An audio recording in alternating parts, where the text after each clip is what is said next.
할머니, 오늘은 뭘 그리세요? 제가 물었지만 할머니는 대답 대신 붓만 움직이셨어요. 샤샥, 샤샥, 샤샥. 물감이 종이 위에서 춤을 췄습니다. 파란색 하늘, 하얀 구름, 그리고 낡은 목조 건물 하나. 할머니가 매일 그리시는 그림이었어요. 지수야, 이 집을 꼭 찾아야 해. 할머니의 눈빛이 갑자기 또렷해졌어요.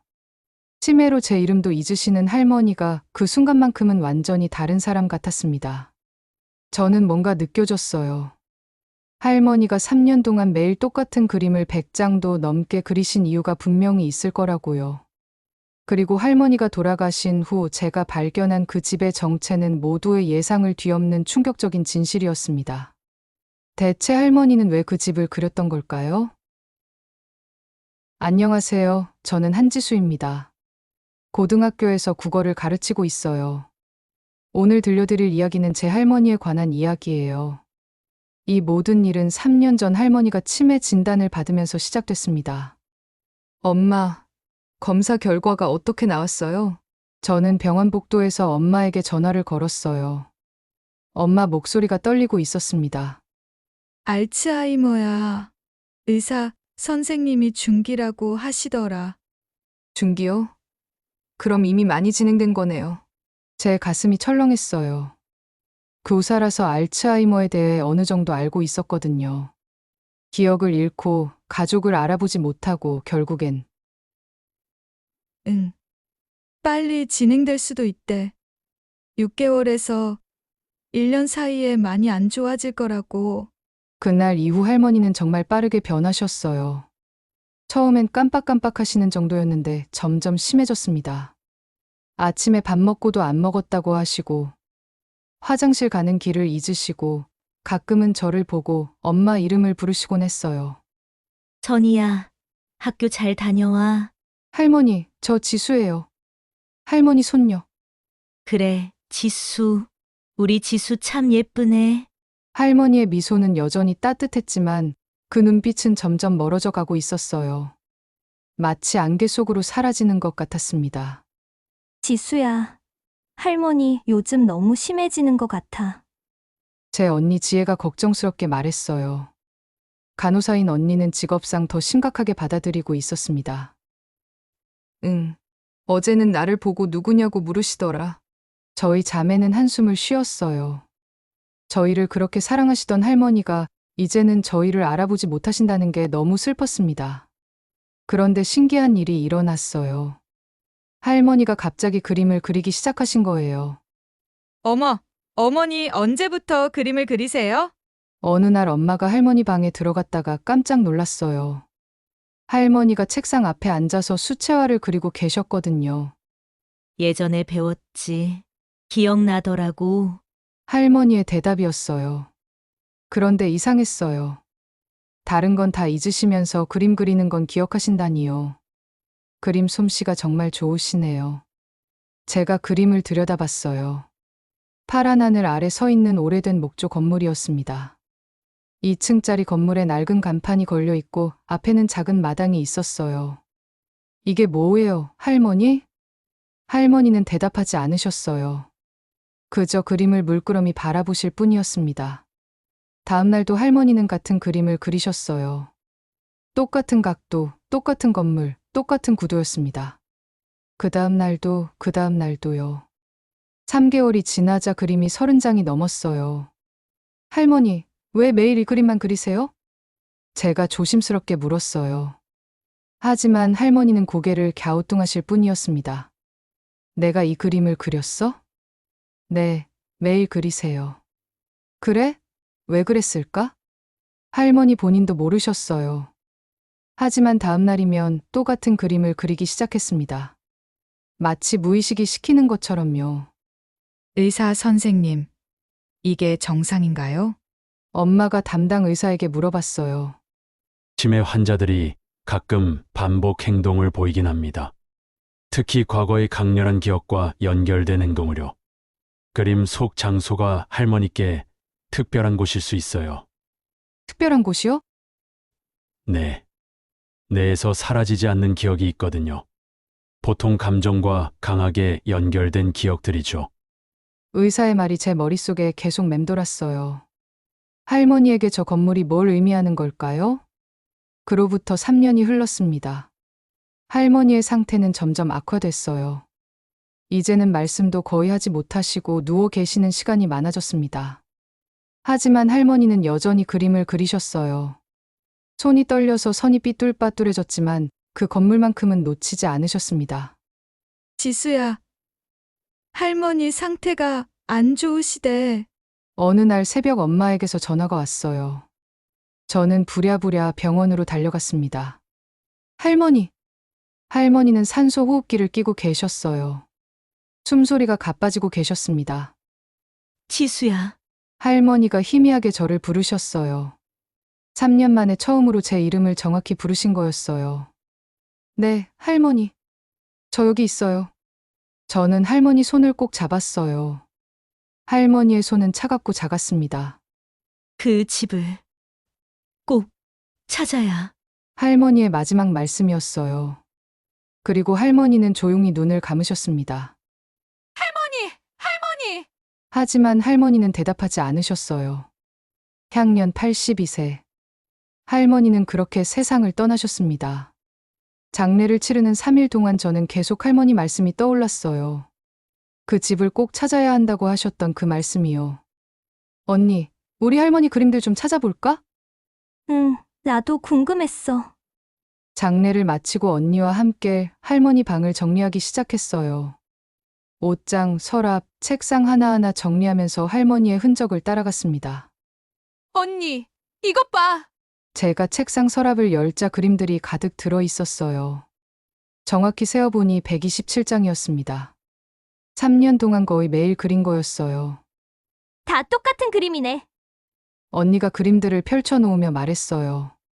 정말로 127장이 거의 똑같았습니다. 근데 언니, 이것 좀 봐! 저는 한 장의 그림을 집어 들었어요. 다른 그림들과 달리 뒷면에 뭔가 적혀 있었거든요. 1967년 봄, 내가 가장 행복했던 곳. 1967년이면 할머니가 25살 때네. 그럼 이 건물이 실제로 있었던 거야? 저와 언니는 서로를 바라봤어요.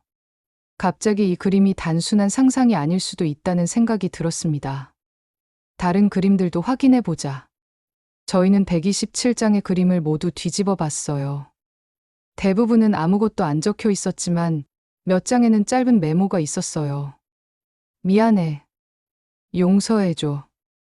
꼭 다시 가고 싶었어. 잊을 수가 없어. 메모들을 읽으며 제 눈시울이 붉어졌어요. 할머니가 얼마나 이 장소를 그리워하셨는지 느껴졌거든요. 언니, 이 건물을 찾아봐야 할 것 같아. 응. 할머니 마지막 부탁이기도 하고. 하지만 막막했어요. 1967년이면 57년 전이에요. 그 오래된 건물이 아직도 남아있을까요? 엄마한테 물어보자. 저희는 엄마를 불렀어요. 엄마는 그림을 보더니 고개를 저었습니다. 나도 이 건물은 처음 봐. 어머니가 젊으셨을 때 이야기는 거의 안 하셨거든. 할아버지는요? 할아버지는 어머니랑 결혼하신 게 1970년이야. 그전 일은 나도 잘 몰라. 그럼 단서가 없는 건가요? 엄마가 잠시 생각하더니 말했어요. 그러고 보니 어머니 친구 분이 계셨어. 박영자 할머니 어릴 적부터 친구셨다고 들었는데 그분이라면 아실 수도 있겠네요. 저는 희망이 생겼어요. 저는 전화번호를 수소문해서 영자 할머니께 연락을 드렸어요. 여보세요? 박영자 할머니시죠? 그래. 누구세요? 저 한지수라고 합니다. 고 박순자 할머니 손녀예요. 아이고, 순자가 장례식에 가고 싶었는데 몸이 안 좋아서 못 갔네. 미안하구나. 괜찮아요. 할머니, 혹시 저희가 찾아뵐 수 있을까요? 여쭤볼 게 있어서요. 그래, 우리 집으로 오렴. 영자 할머니는 서울 성북구에 사셨어요. 저와 언니는 그림 몇 장을 들고 찾아갔습니다. 어머, 이게 할머니 그림을 보시는 영자 할머니의 표정이 굳어졌어요. 손이 떨리기 시작했습니다. 이거 알아보세요? 물론이지. 이게 바로 소망여관이야. 소망여관이요? 영자 할머니가 깊은 한숨을 쉬셨어요. 내 할머니가 평생 잊지 못했던 곳이지. 나도 알아. 순자가 얼마나 그곳을 그리워했는지. 영자 할머니의 이야기가 시작됐어요. 저는 숨죽이며 들었습니다. 1967년 봄이었어. 내 할머니 25살 때. 그때 순자는 정말 예뻤지. 그 동네에서 소문난 미인이었어. 영자 할머니의 목소리에 그리움이 묻어났어요. 그 무렵 동네에 소망여관이라는 작은 여관이 있었어. 2층짜리 목조 건물이었는데 주인이 참 인심 좋았지. 그림 속 바로 그 건물이네요. 맞아. 그 여관 옆집에 내 할머니가 살았거든. 그리고 여관 주인에게 아들이 하나 있었어. 이름이 김용수였지. 영자 할머니가 잠시 말을 멈추셨어요. 무언가 힘든 기억을 떠올리시는 것 같았습니다. 순자와 영수는 어렸을 때부터 함께 자랐어. 영수가 순자를 정말 좋아했지. 순자도 영수를 좋아했고. 그럼 연인 사이였나요? 그렇지. 동네 사람들은 다 알고 있었어. 둘이 결혼할 거라고 모두 생각했지. 그런데요? 영자 할머니의 눈에서 눈물이 맺혔어요. 그런데 1967년 여름, 영수가 군대에 갔어. 그때는 베트남 전쟁 때라 많은 젊은이들이 전쟁터로 갔거든. 저는 불길한 예감이 들었어요. 영수는 순자에게 약속했어. 2년 후에 돌아오면 꼭 결혼하자고. 순자도 기다리겠다고 약속했지. 하지만요? 영자 할머니가 고개를 떨궜어요. 영수는 돌아오지 못했어. 전사했다는 통지가 왔지. 1968년 봄이었어. 아, 제 가슴이 먹먹해졌어요. 순자는 그날 이후 완전히 무너졌어. 밥도 안 먹고 말도 안 하고 하루 종일 소망여관 앞에 앉아 있기만 했지. 영수가 돌아올 거라고 믿으면서. 할머니가 너무 힘드셨겠어요. 3개월 동안 그랬어. 부모님이 얼마나 걱정하셨는지 몰라. 그러다가 순자 부모님이 결정을 내리셨지. 무슨 결정이요? 다른 남자와 맞선을 보게 하신 거야.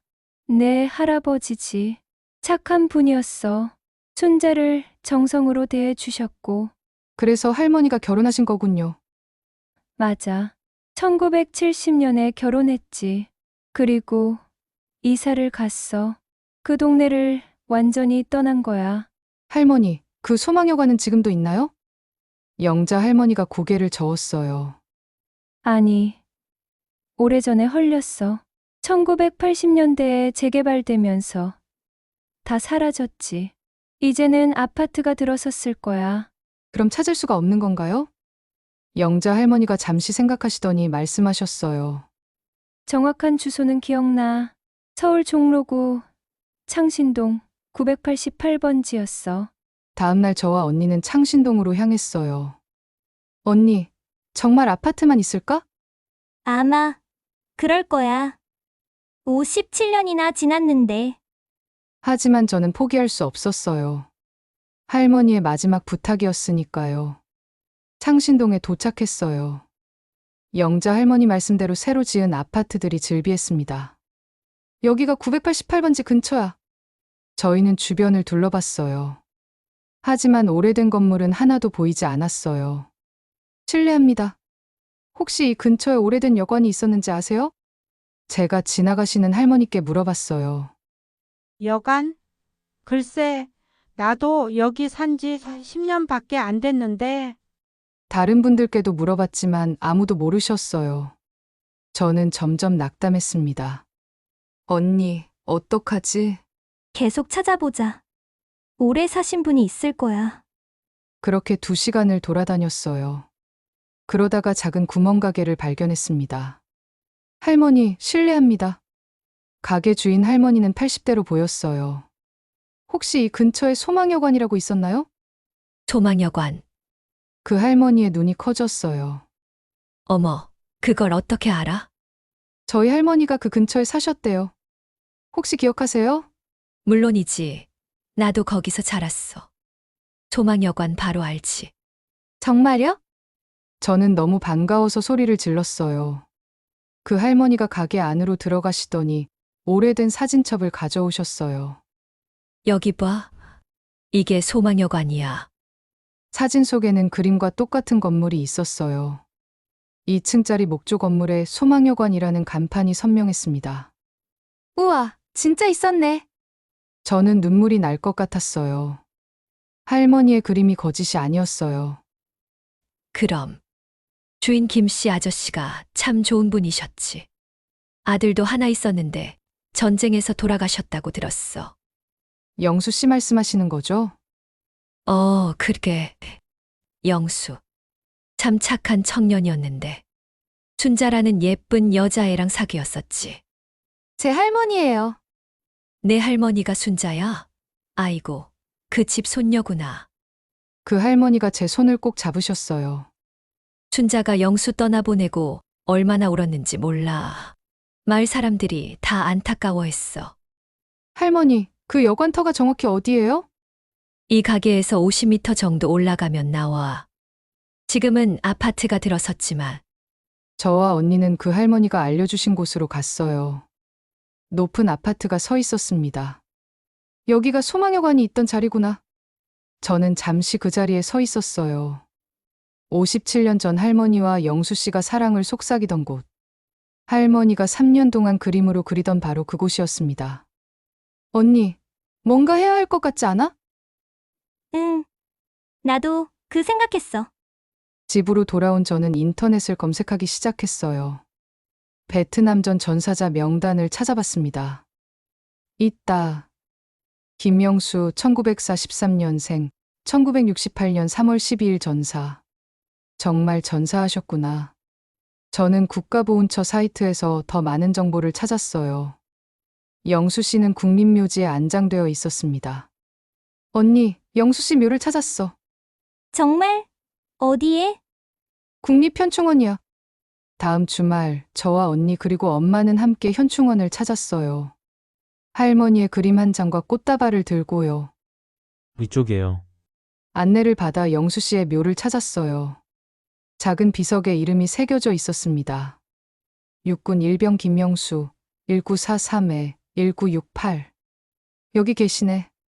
저희는 묘 앞에 꽃을 놓고 절을 올렸어요. 영수 씨, 저희는 박순자 할머니 가족이에요. 엄마가 조용히 말했어요. 할머니가 돌아가시기 전까지 영수 씨를 잊지 못하셨어요. 치매에 걸려서도 매일 소망여관을 그리셨어요. 제가 그림을 꺼내서 보여드렸어요. 127장의 그림을 그리셨어요. 3년 동안 매일매일. 영수 씨가 보고 싶으셨나 봐요. 언니의 목소리가 떨렸어요. 할머니가 평생 영수 씨를 사랑하셨어요. 다른 분과 결혼하셨지만 마음속에는 늘 영수 씨가 계셨대요. 바람이 불어왔어요. 마치 영수 씨가 대답하시는 것 같았습니다. 영수 씨, 할머니 용서해 주세요. 할머니도 정말 힘드셨을 거예요. 저희 모두 울고 있었어요. 57년 만에 이루어진 만남이었습니다. 그때 엄마가 가방에서 뭔가를 꺼냈어요. 사실 어머니 유품 중에 이런 게 있었어. 오래된 편지 봉투였어요. 노랗게 바랜 봉투에는 영수에게라고 적혀 있었습니다. 엄마, 이게 뭐예요? 어머니가 돌아가시기 전에 내 손에 쥐어 주셨어. 이걸 영수에게 전해달라고. 엄마가 봉투를 열었어요. 안에는 할머니의 손글씨로 빼곡히 적힌 편지가 들어 있었습니다. 읽어봐도 될까요? 그래. 영수 씨도 들으셔야지. 제가 편지를 펼쳤어요. 손이 떨렸습니다. 영수야, 나 순자야. 57년 만에 이렇게 편지를 쓰는구나. 너무 늦었지. 미안해. 영수야, 나 너무 보고 싶었어. 매일매일 내 생각을 했어. 아침에 눈 뜨면 내가 보고 싶고, 밤에 잠들기 전에도 내가 생각났어. 다른 사람과 결혼했어. 미안해. 하지만 그분도 좋은 사람이었어. 나를 정말 잘 대해 주셨어. 딸도 낳고 손녀들도 봤어. 행복했어. 근데 영수야, 솔직히 말할게. 내 마음 한구석에는 늘 내가 있었어. 소망여관 앞에서 우리 함께 걷던 그 봄날이 자꾸 생각났어. 내가 군대 가기 전날 밤 기억나? 소망여관 마당에서 우리 달을 봤잖아. 너는 내 손을 꼭 잡고 말했지. 순자야, 꼭 돌아올게. 나 기다려줘. 나는 기다렸어. 정말로 내가 돌아올 거라고 믿었어. 그런데 영수야, 내가 전사했다는 소식을 들었을 때 나는 죽고 싶었어. 정말로 죽고 싶었어. 너 없는 세상에서 어떻게 살아가나 싶었어. 하지만 살았어. 부모님이 걱정하셔서, 그리고 내가 죽으면 너도 슬퍼할 것 같아서. 영수야, 나 이제 곧 너한테 갈 것 같아. 기억이 자꾸 사라져. 딸 얼굴도 가끔 헷갈려. 근데 신기하지. 너는 잊혀지지가 않아. 매일 소망여관 그림을 그려. 왜 그런지 모르겠어. 그냥 손이 가. 그 집이 자꾸 보고 싶어. 영수야, 내가 가면 나 좀 찾아줄래? 나 많이 늙었어. 못 알아볼 수도 있어. 그래도 찾아줘. 그리고 화내지 마. 다른 사람이랑 결혼한 거. 나도 살아야 했어. 미안해. 영수야, 사랑해. 평생 사랑했어. 다음 생에는 꼭 다시 만나자. 그때는 헤어지지 말자. 안녕, 영수야. 아니, 안녕이 아니라 다시 만날 때까지야. 1967년 봄을 기억하며 순자가 편지를 다 읽은 저는 눈물로 범벅이 되어 있었어요. 언니도 엄마도 모두 울고 있었습니다. 할머니. 영수 씨, 할머니 편지 받으셨죠? 엄마가 편지를 묘비에 조심스럽게 기대어 놓았어요. 이제 두 분 다시 만나셨을 거야. 하늘나라에서. 바람이 다시 한번 불어왔어요. 편지가 살랑살랑 흔들렸습니다. 현충원에서 돌아온 후 저는 계속 생각했어요. 뭔가 더 할 수 있는 게 없을까? 언니, 우리 할머니 그림으로 뭔가 만들면 어떨까? 뭘 만드는데? 전시회. 할머니 그림 127장을 전시하는 거야. 언니가 눈을 반짝였어요. 좋은 생각이다. 할머니 이야기도 함께 전시하고. 응. 사람들이 할머니의 사랑 이야기를 알았으면 좋겠어. 저희는 바로 실행에 옮겼어요. 동네 작은 갤러리에 연락했더니 흔쾌히 공간을 빌려주겠다고 했습니다. 3개월 동안 준비했어요. 127장의 그림을 정성스럽게 액자에 넣고 할머니와 영수 씨의 이야기를 정리했습니다. 전시 제목은 1967년 봄 잊지 못한 첫사랑으로 정했어요. 전시 개막일이 다가왔어요. 저는 초대장을 만들어서 영자 할머니, 창신동 가게 할머니, 그리고 동네 분들께 보냈습니다. 드디어 전시 개막일. 어머, 사람들이 정말 많이 왔네. 갤러리는 사람들로 가득 찼어요. 예상보다 훨씬 많은 분들이 오셨습니다. 벽면에는 127장의 그림이 빼곡히 걸려 있었어요. 모두 같은 장면을 그린 그림들이었지만 하나하나 미묘하게 달랐습니다. 와, 전부 똑같은 그림이네요. 치매 할머니가 3년 동안 매일 그리신 거래요. 정말 대단하시다. 사람들이 그림을 보며 감탄했어요. 한쪽 벽에는 할머니와 영수 씨의 이야기가 전시되어 있었어요. 영자 할머니가 제공해 주신 옛날 사진들도 함께요. 정말 애절한 사랑 이야기네요. 첫사랑을 평생 잊지 못하셨다니. 저도 눈물이 나네요. 관람객들도 하나둘씩 눈물을 훔쳤어요. 영자 할머니도 오셨어요. 순자야, 내가 이렇게 유명해질 줄 몰랐지? 영자 할머니가 그림을 쓰다듬으며 말씀하셨어요. 영수도 기뻐할 거야. 순자가 자기를 이렇게 사랑했다는 걸 알게 되어서. 그날 전시회에는 200명이 넘는 사람들이 다녀갔어요. 많은 분들이 방명록에 메시지를 남겼습니다. 첫사랑의 소중함을 다시 깨달았습니다. 할머니의 사랑에 감동받았어요. 우리도 사랑하는 사람에게 더 잘해야겠어요. 눈물이 멈추지 않네요. 아름다운 이야기입니다. 전시회는 한 달 동안 계속됐어요. 매일 사람들이 찾아왔고 SNS에서도 화제가 됐습니다. 어느 날 한 방송국에서 연락이 왔어요. 할머니 이야기를 다큐멘터리로 만들고 싶습니다. 정말요? 네. 많은 분들께 이 아름다운 사랑 이야기를 전하고 싶어요. 그렇게 해서 할머니의 이야기는 TV를 통해 전국에 방송됐어요. 방송 후 더 많은 사람들이 전시회를 찾았습니다.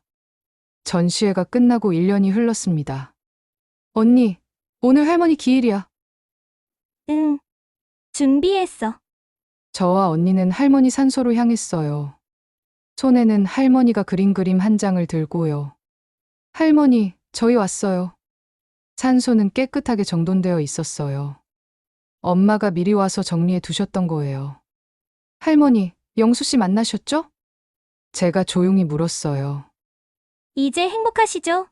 다시는 헤어지지 마세요. 언니도 말했어요. 할머니, 덕분에 우리도 많이 배웠어요. 사랑이 얼마나 소중한지. 제가 그림을 무덤 앞에 세워두었어요. 할머니 그림이 많은 사람들에게 감동을 줬어요. 할머니 자랑스러워하셨을 거예요. 바람이 불어왔어요. 나무잎들이 바스락거렸습니다. 그때 제 핸드폰이 울렸어요. 낯선 번호였습니다. 여보세요? 안녕하세요. 저는 김민호라고 합니다. 혹시 박순자 할머니 손녀분이 맞으시죠? 네, 맞는데요. 저는 김영수 씨의 조카입니다. 네? 영수 씨의 조카요? 저와 언니가 놀란 표정으로 서로를 바라봤어요. 네. TV에서 우연히 할머니 이야기를 봤어요. 그게 우리 작은아버지 이야기더라고요. 어머, 작은아버지에게 편지가 있다고 하셨죠? 혹시 그 편지 한번 볼 수 있을까요? 저희 할머니께서 꼭 보고 싶어 하세요. 물론이죠. 영수 씨의 어머니, 그러니까 소망여관 주인 할머니가 아직 살아 계신다는 거였어요. 올해 100세셨습니다. 일주일 후 저와 언니는 요양원을 찾아갔어요. 영수 씨의 어머니를 뵙기 위해서였습니다. 할머니, 손님 오셨어요. 작은 방에 백발의 할머니가 휠체어에 앉아 계셨어요. 몸은 많이 불편하셨지만 정신은 또렷하셨습니다. 순자 손녀들이구나. 네, 할머니. 저희 할머니가 편지를 남기셨어요. 제가 편지를 건네드렸어요. 할머니는 돋보기를 쓰고 천천히 읽으셨습니다. 한참을 읽으시더니 할머니의 눈에서 눈물이 흘러내렸어요.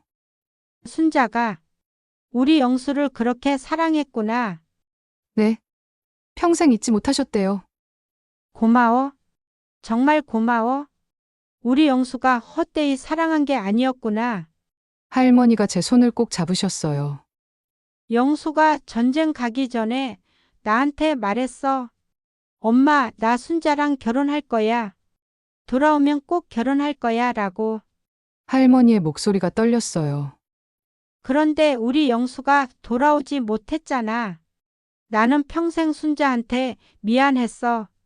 우리 아들 때문에 순자 인생이 망가진 것 같아서.